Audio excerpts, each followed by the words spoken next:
É com grande prazer que eu apresento a vocês a doutora Leila, uma advogada com mais de 10 anos de experiência, dedicada, especialista em direito ambiental, foi terapeuta, psicanalista.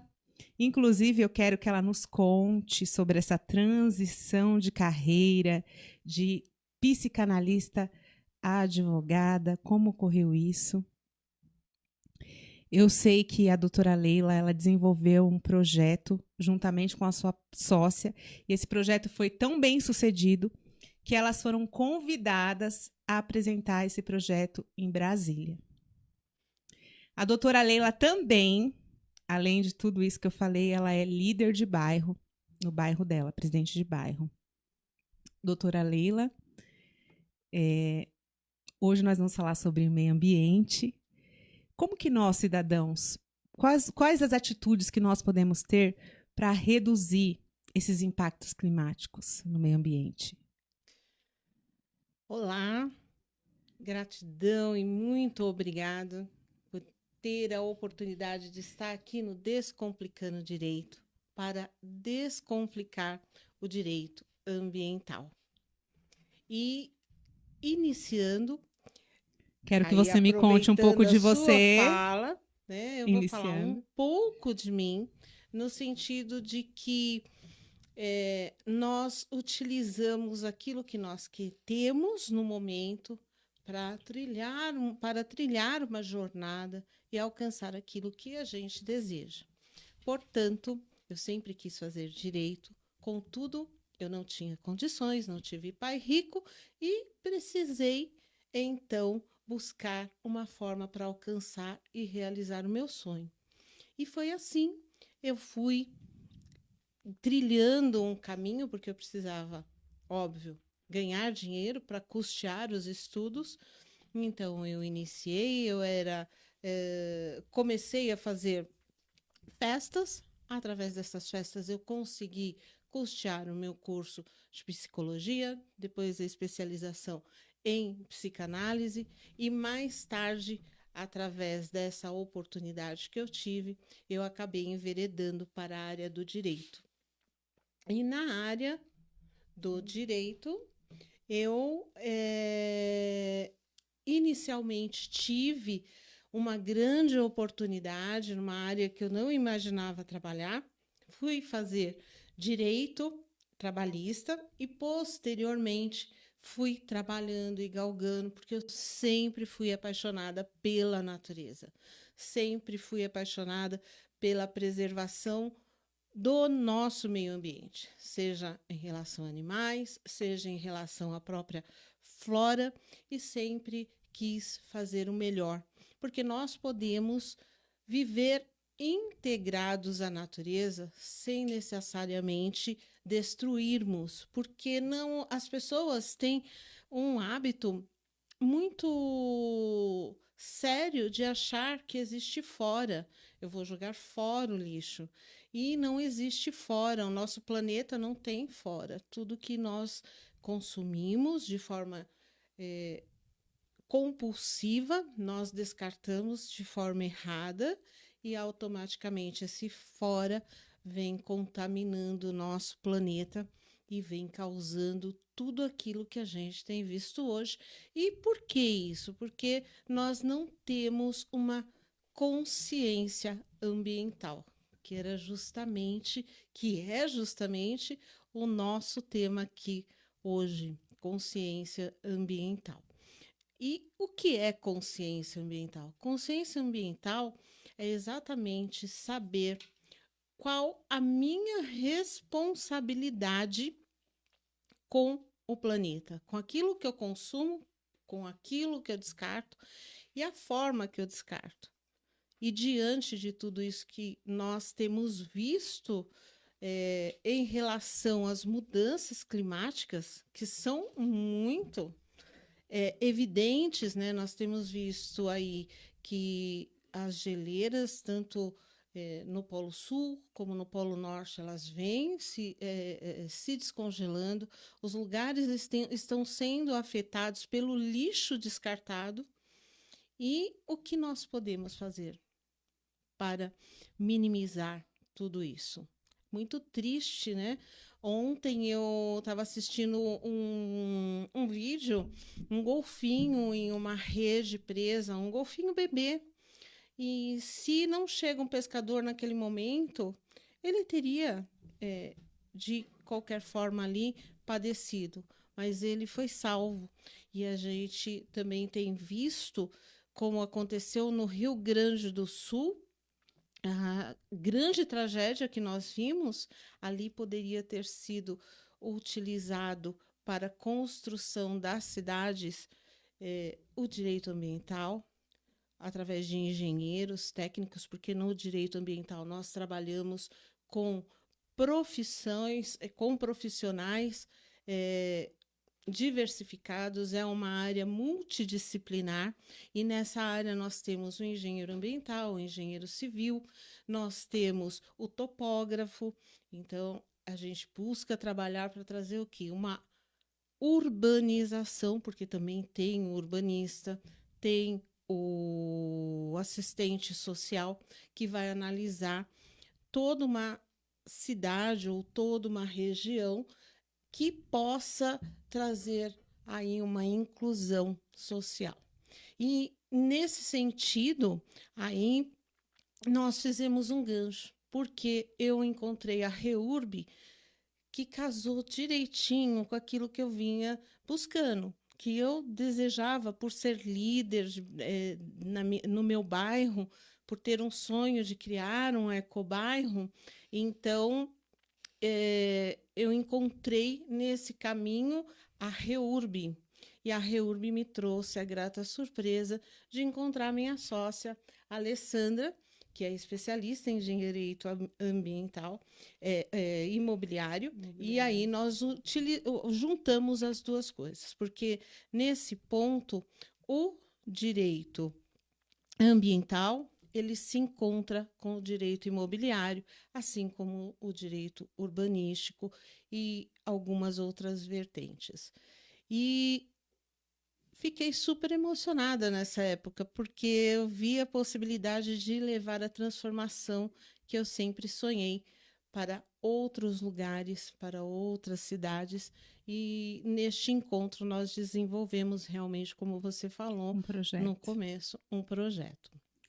E esse projeto vocês foram convidadas para apresentar em Brasília. Me fala mais sobre isso.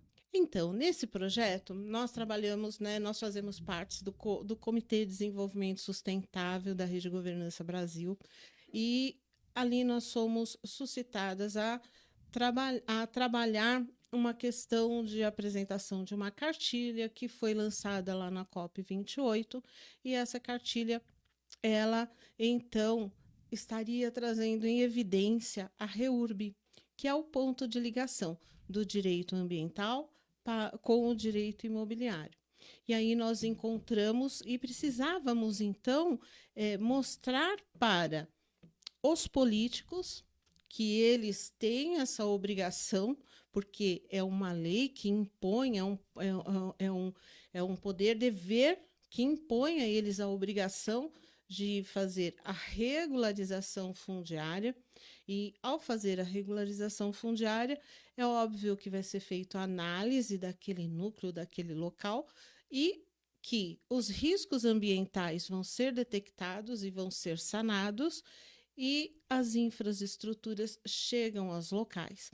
Então, quando eu me torno também conselheira participativa municipal pela Prefeitura de Itaquera, eu encontro ali vários locais precisando desse direcionamento, porque nos períodos das chuvas, em novembro e em fevereiro, nós tivemos várias situações muito preocupantes em relação a alguns moradores que moravam em locais que a chuva foi devastadora, acabaram com suas casas, derrubaram muros, e aquelas pessoas realmente desesperadas não sabiam o que fazer.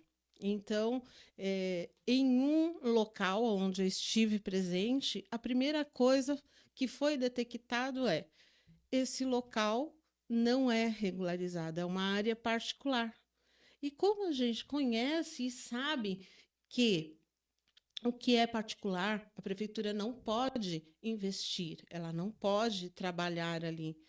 E qual seria a solução? Então, a solução foi realmente fazer a regularização do local para que a prefeitura realmente possa trazer, então, a infraestrutura, possa mitigar aquela situação de enchente que causa vários problemas, desde de problemas de saúde, desde falta de acesso ao esgotamento, desde falta de acesso à água potável, que é um dos grandes disseminadores de doenças no nosso país. Então, quando eu olho para eh, toda essa oportunidade e não só de auxiliar, mas também de poder trabalhar e viver com isso, eu encontro o meu propósito de vida, que é transformar não só a minha vida, mas junto transformar a vida de todos aqueles que estão ao meu redor, principalmente para aqueles que eu trabalho de forma voluntária. Muito bem. Falando de meio ambiente, o meio ambiente se preocupa com a atual e futura geração, não é isso? Isso mesmo. Quais são os desafios enfrentados pela comunidade em relação à, à consciência ambiental? Os desafios mais comuns. Olha, o desafio mais comum em relação à consciência ambiental é justamente o problema de educação. Nós temos um grande problema que é cultural. A falta de educação, das pessoas não saberem o que fazem ou como tratam o seu lixo, especialmente porque algumas prefeituras elas não têm coleta seletiva. Então, as pessoas não sabem o que fazer com o seu lixo. Então, ela não sabe que para descartar precisa separar, aquilo que está sendo descartado, de repente uma embalagem, seja uma lata de cerveja, seja uma lata de refrigerante, seja uma garrafa PET, que esses recipientes, eles precisam ser lavados antes de ser colocados ali. Porque muitas vezes, se você não deixa separado e você põe junto, isso vai para um local que recolhe, uma empresa recolhe e aquilo mistura tudo. E aí existem pessoas que estão ali e vão fazer a seleção desse lixo. Então, vai tentar tirar o sustento, né? E é muito importante a gente falar da importância dos catadores de lixo, o trabalho que eles fazem para o nosso planeta, para o nosso ambiente, para a nossa sociedade e como eles devem ser valorizados. Infelizmente, também essa questão da consciência ambiental está relacionada a essa questão de desvalorização dessas pessoas que trabalham dessa forma, está na falta de saber que existe uma responsabilidade compartilhada, porque a responsabilidade ela não é somente do produtor, não é somente do Estado, que não tem políticas públicas para a logística reversa, é também daquele que consome e que descarta. Então, dentro dessa responsabilidade, quando nós temos educação ambiental, e essa educação ambiental, ela vem já lá dos primeiros anos na escola, através daquela criança que aprende, ela leva aquele hábito e aquele costume, e ela leva aquela informação para os seus pais. E os seus pais, com vergonha muitas vezes de fazer errado, a gente sabe que existem vários tipos de família, pode ser que alguns não, mas a maioria, ao ver uma criança chamando a atenção dela porque ela jogou um papel de bala no chão, ou porque ela descartou de forma errada uma garrafa PET, ou porque ela, naquele momento, ela entendeu na escola que se ela separar a tampinha, essa tampinha pode virar uma verba que pode trazer um benefício para ela, esses pais começam a sofrer uma transformação também em seus comportamentos que vão refletir aí no nosso planeta. Porque eu sempre digo assim, eu não posso mudar o mundo todo, mas eu posso mudar a mim mesmo e posso mudar, influenciar o comportamento ao meu redor. A partir desse momento, começa-se uma transformação de cadeia. Então, a consciência ambiental, ela é muito importante para que nós entendamos de uma vez por todas que nós somos responsáveis por aquilo que está acontecendo no nosso planeta. E Obama, ele disse, somos a última geração capazes de frear os impactos climáticos e a primeira geração a poder transformar e mudar para trilhar um novo caminho. Então, é uma missão através das ODSs que a ONU instituiu na Agenda 2030. O lema é não deixar ninguém para trás.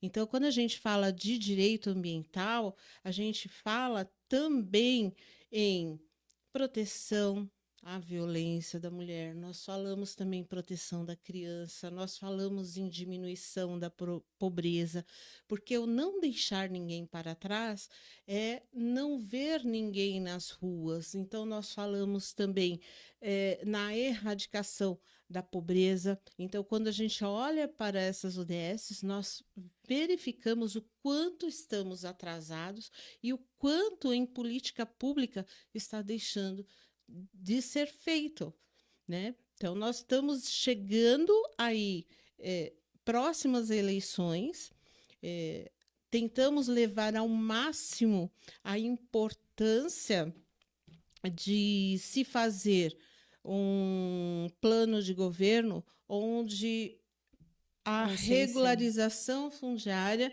ela engloba tudo isso, porque através da regularização e da revitalização dessas comunidades, as pessoas, então, elas vão ter acesso à infraestrutura, a sensação de pertencimento, a sensação de que ela tem o direito de viver e de ser, que é o principal.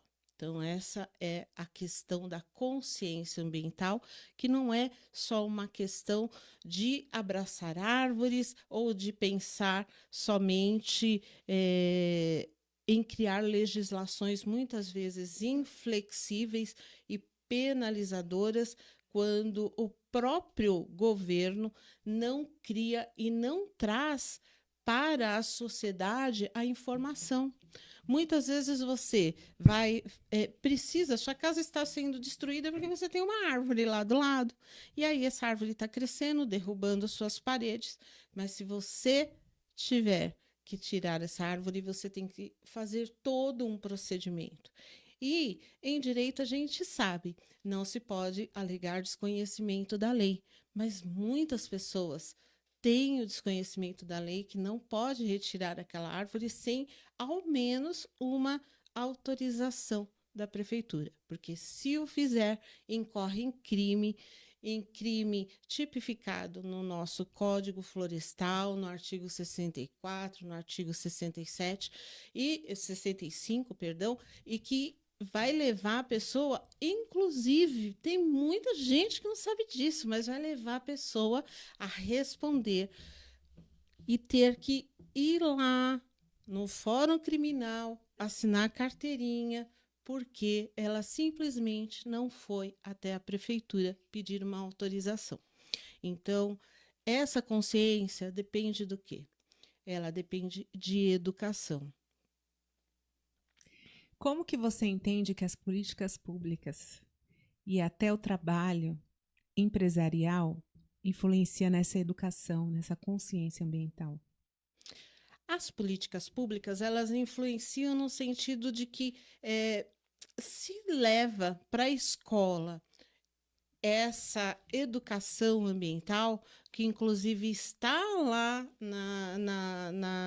no nosso Código Florestal, e que é uma das coisas importantes, uma das vertentes importantes, é um princípio, inclusive, do direito ambiental, educação ambiental. Então, quando a gente começa aí, a gente já vai traçando um plano, porque tudo é um plano. Então, aquele governo que está ali, ele cria um plano e ele vai trabalhando esse plano através da educação e vai mudando o comportamento das pessoas. As empresas, elas, por estarem obrigadas em relação à lei de resíduos sólidos, elas têm a obrigação de cumprir com uma série de legislação.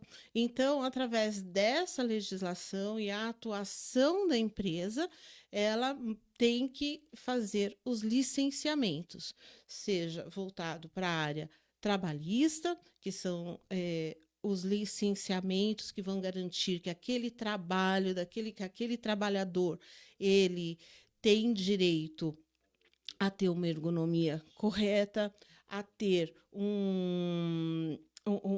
uma pausa no seu trabalho, dependendo da atividade que ele faz, que ele tem que receber EPIs corretos para que, pelo menos, se não elidir o risco de contaminação, ele tem o risco mitigado, reduzido. Então, fora essa questão, existe também a questão de gestão dos seus resíduos, o que é produzido dentro da sua empresa, como que é feito, o incentivo para a economia circular, porque a economia circular, ela transforma e ela traz o desenvolvimento econômico sustentável. Isso já é praticado na Alemanha, na França, e é muito importante porque as pessoas aprendem que no lixo elas podem encontrar fontes de riqueza. E a partir do momento que elas encontram fontes de riqueza, nós entramos naquele sistema de antigamente era moeda de troca. Então, também a responsabilidade delas em relação ao cumprimento dessa legislação vai fazer com que essas empresas obtenham ganho, o país obtenha ganho e nós tenhamos aí uma mitigação desses impactos climáticos que estamos vivenciando. Quais são algumas iniciativas produzidas ao redor do mundo nesse sentido que pode nos servir de inspiração? Olha, na Suécia nós temos, há pouco tempo atrás, ocorreu um evento no meu bairro onde eles iriam instalar um pátio de compostagem.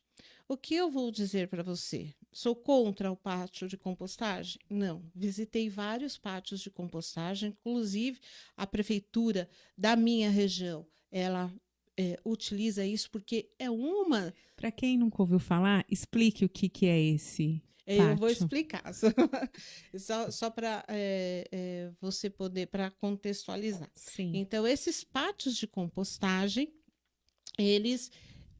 Sabe final de feira? Que sobra todo aquele lixo jogado nas ruas? Então, aquele lixo produzido nas feiras, eles são recolhidos por caminhões das prefeituras, são levados para esses pátios. Nesses pátios existe o quê?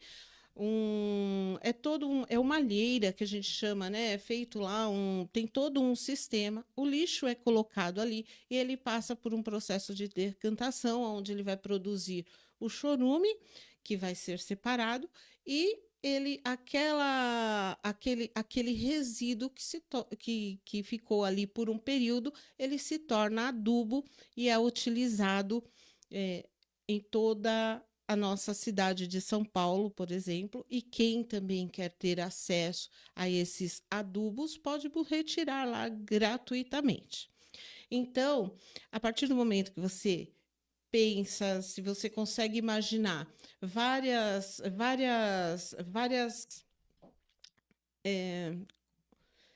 primeiro é uma cova e depois em cima é um monte de palha. Então, se você consegue imaginar isso, você consegue imaginar também que aquele lixo vai produzir um cheiro horrível, vai produzir o gás metano, e ele tem que ter uma técnica que, infelizmente, no Brasil nós não temos. E eu falo porque visitei vários pátios de compostagem quando surgiu essa situação para ver realmente se cabia ou não. E, naquele momento, nós somos contra a instalação desse pátio de compostagem no bairro, porque ele poderia trazer várias consequências, desde acúmulos de bichos, de roedores, que poderiam trazer a disseminação de algumas doenças, como realmente o gás metano poderia afetar a saúde das crianças e das pessoas que estivessem ao redor. Então, assim, eu não sou ambientalista abraça árvore, eu vou fazer aquilo que é o bem para a sociedade. Então, no meio de uma área comercial, não caberia ter um pátio de compostagem, ele foi deslocado. Então, esse é o trabalho que a gente faz. E empresas, como que elas podem auxiliar? Existem muitas creches, muitas CCAs, muitas situações de outras entidades que têm crianças e que precisam, obviamente, de apoio e de auxílio e de incentivo. Então, essas empresas também, de alguma forma, elas podem investir especificamente na educação. E a educação voltada à educação ambiental. Como a falta de educação ambiental, de consciência ambiental, pode contribuir para esses impactos climáticos? Então, a falta de educação ambiental ou de consciência ambiental, a falta de educação ambiental, ela contribui a partir do momento que você está na rua, tomou uma Coca-Cola, você jogou uma latinha no chão, aquilo vai para um bueiro, e do bueiro vai para rio, e do rio vai para o mar, e nós estamos tendo todo esse desequilíbrio. Então, esse é só um exemplo pequeno, mas a partir do momento que os rios estão contaminados, que toda a nossa cidade ela está hipermeabilizada, né? Então, nós não temos mais a absorção da água na terra, os lençóis freáticos, por conta disso, estão sendo, eles acabam tendo as suas reservas reduzidas e o sistema propriamente dito, né? O clima está mudando, porque nós mudamos um curso d'água, porque nós impermeabilizamos toda uma cidade. Então, como que isso pode mudar? Através trazendo tecnologias verdes, né?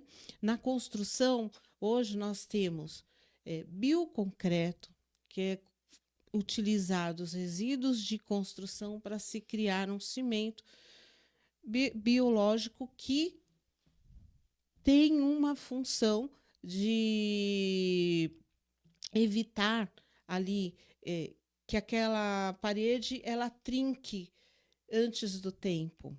Então, nós temos um bioconcreto que é inclusive criado com bactérias, porque ela vai regenerar aquela trinca. Nós temos os telhados verdes, nós temos as fossas sépticas para locais onde são onde a gente preza muito pela natureza, né? Especificamente nas regiões do Nordeste ou nas regiões onde existem aquelas praias paradisíacas, a gente não pode pensar na descarga do esgoto nessas praias. Então, as fossas sépticas, as BETs, elas vêm trazer, né, o retorno através de todo o processo de decantação, retorno daquele líquido da água que se retira daquele líquido praticamente com 99% de descontaminação para o solo. Então, é essa devolução para a natureza, do seu ciclo natural, é o que poderia transformar e é o que nós podemos fazer para reduzir esses impactos. Quais são os principais impactos climáticos que as cidades estão enfrentando atualmente? Então, nós temos o maior impacto ao aumento da temperatura da Terra, porque com o aumento da temperatura da Terra, nós temos aumentos, chuvas violentas, inundações inesperadas, porque a partir do momento que nós temos chuvas agressivas, temporais agressivos, nós temos desastres, porque as terras, como elas sofreram a alteração por desmatamento, muitas vezes irregular, pelas queimadas que nós estamos vendo, né? Nós vemos aí que tudo isso implica em colocar a nossa vida na Terra em risco. Como que a transformação urbana pode ajudar nos efeitos de mitigar as mudanças climáticas?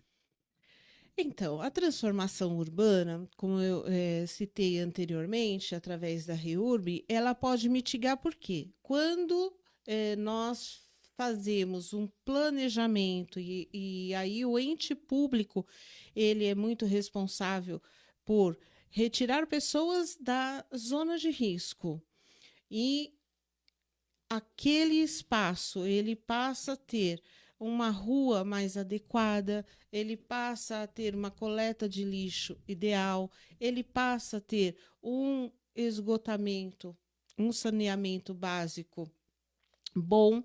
Então, nós paramos de ter crianças correndo risco de contaminação porque tem contato com água contaminada. Nós paramos de ter crianças ou familiares ou pessoas doentes porque elas não têm acesso à água potável.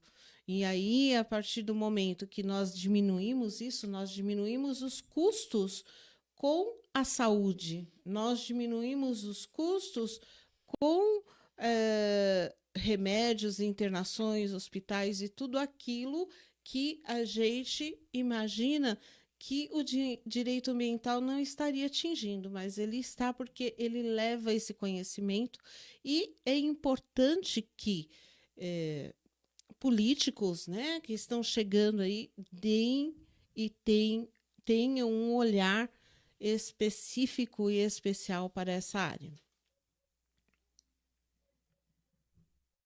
Quais os trabalhos que você faz nesse sentido? Gostaria que você reiterasse. Então, o trabalho que eu faço nessa área através da minha empresa, junto com a doutora Alessandra, nós trabalhamos a parte de licenciamento ambiental, nós trabalhamos a parte de REURB, que é justamente levar infraestrutura para essas comunidades, remodelando elas, incluindo elas à sociedade, dando a essas pessoas que são excluídas, não nós, né? Quando eu falo dando, assim, num trabalho conjunto, possibilitando a essas pessoas que elas tenham acesso àquilo que elas não tinham.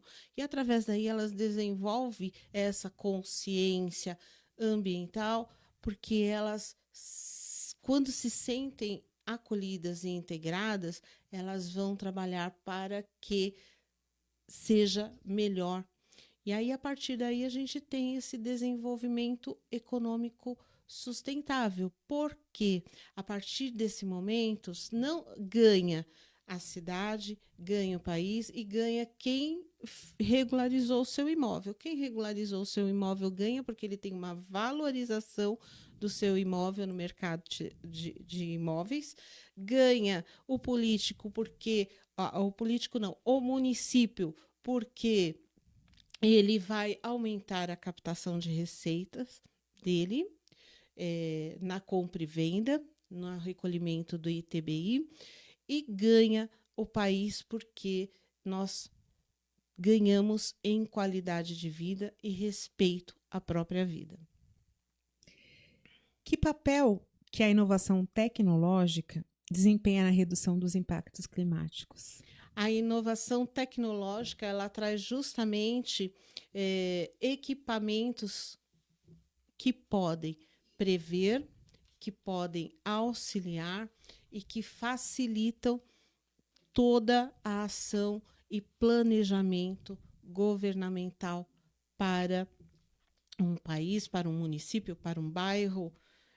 Então, a inovação tecnológica ela vem para contribuir e para acelerar. Nós temos aí, nós vimos que vem a impressora 3D criando casas, nós também vemos que empresas surgem com soluções sustentáveis, e essa inovação traz uma nova maneira de viver.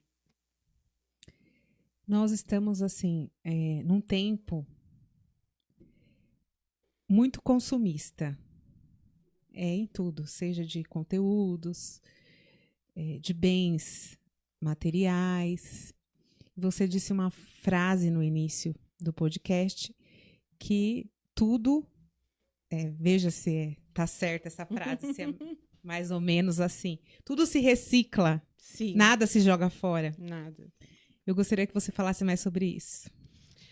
Então, tudo pode ser transformado. É óbvio que até o resíduo orgânico, que é separado daquilo que pode ser transformado, separado e transformado. Óbvio que tem alguns produtos que têm mais facilidade de reciclagem e outros não, mas tudo pode ser transformado. E aí, a partir desse momento, é que nós temos que fazer esse caminho de aprendizado e de prática. Porque se nós não fizermos o caminho, só ter também o conhecimento e não praticar, nós não vamos trazer solução. Então, tudo se transforma. E temos que saber como isso se transforma. E é através da tecnologia que nós vamos tomando essa consciência, né, do que podemos fazer, do que nós temos e como podemos fazer, com o que podemos fazer. E isso é muito importante. Do seu ponto de vista, ainda falta, isso é bem óbvio, mas ainda tem muito que alcançar, galgar nos termos de políticas públicas na parte de educação, para que as pessoas, a sociedade tenha essa consciência ambiental? Sim, temos muito.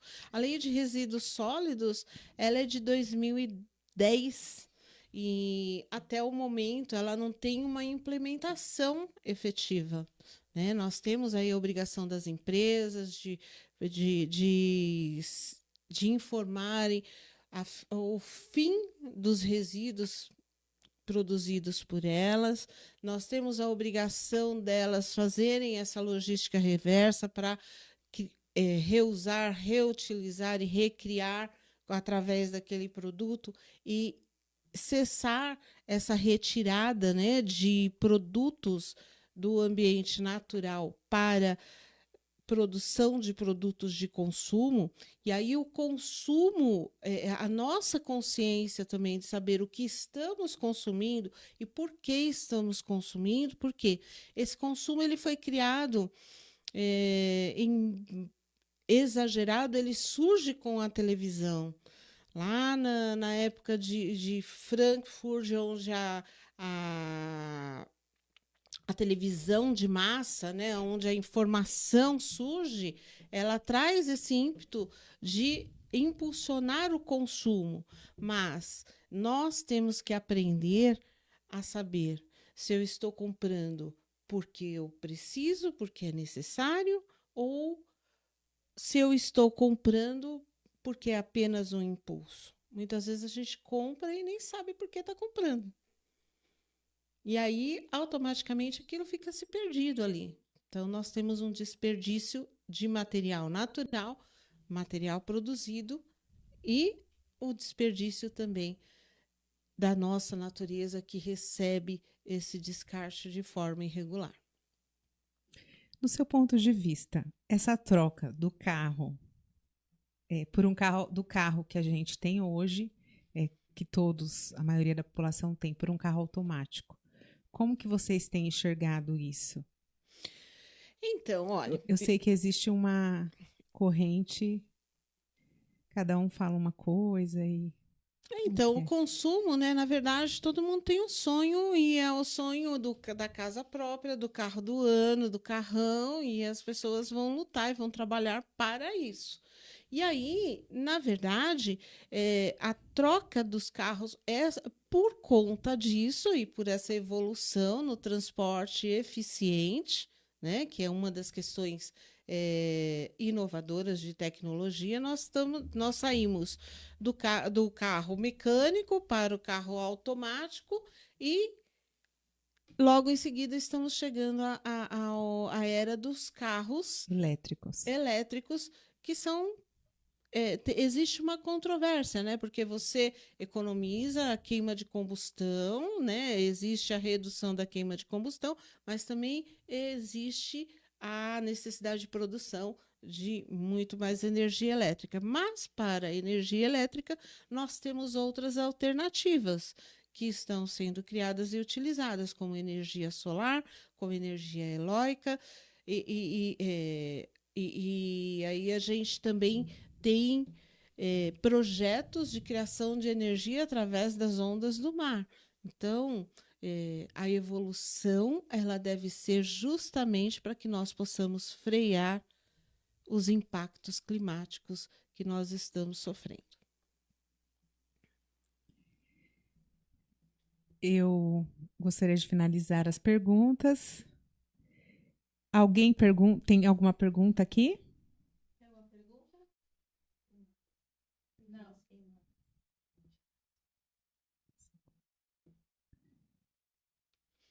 Das queimadas? O que você queria perguntar? O que isso vai atingir a nossa qualidade de ar? O que está acontecendo com o nosso interior de São Paulo? Sobre as Tem uma pergunta aqui sobre as queimadas.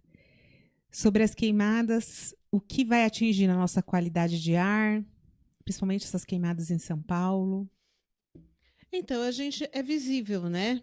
As queimadas elas trazem já no período que nós estamos vivendo de redução de chuvas, um período de seca. Nós vemos também que essas queimadas podem atingir a saúde das pessoas. A terra é muito atingida por isso, muitos animais morrem, muitos animais, plantas em extinção, realmente acaba se confirmando, se firmando nessas situações e, infelizmente, nós estamos num período de seca. Isso afeta a saúde das pessoas e, com certeza, nós só vamos saber os impactos que elas vão causar para frente, né? E, infelizmente, vemos que muitas queimadas foram criminosas, e isso é um exemplo de falta de consciência, e a consciência exige empatia e resiliência e desejo de preservar a vida para as presentes e futuras gerações. Gostaria de finalizar o podcast. Se você quiser deixar alguma mensagem para as pessoas que estão nos assistindo, deixar o seu contato também para quem quiser te achar, te encontrar. Então, quem quiser me achar, meu Instagram é Leila Ribeiro Zoom, Leila com Y. O Zoom é U de uva, Z de zebra, U de uva, M de Maria. Então, Leila Ribeiro Zoom, vai me achar no particular. Regulaeco.com vai achar muitas informações da empresa, muitos assuntos do qual nós vamos falar ali e também temos um site www.regulaeco.com.br. E então vão encontrar nossos contatos pessoais, vão encontrar informações e estamos à disposição. Eu quero agradecer pela sua presença, muito obrigada por ter vindo. Nós havíamos agendado essa data há algum tempo, mas aconteceu hoje. Tudo vem no tempo certo, Com na hora certeza. certa, no momento certo. Então, tivemos a oportunidade, agradeço o convite, foi muito bom estar aqui, espero ter contribuído com você, com o público, e estou à disposição. Só me procurar e você sabe onde me encontrar.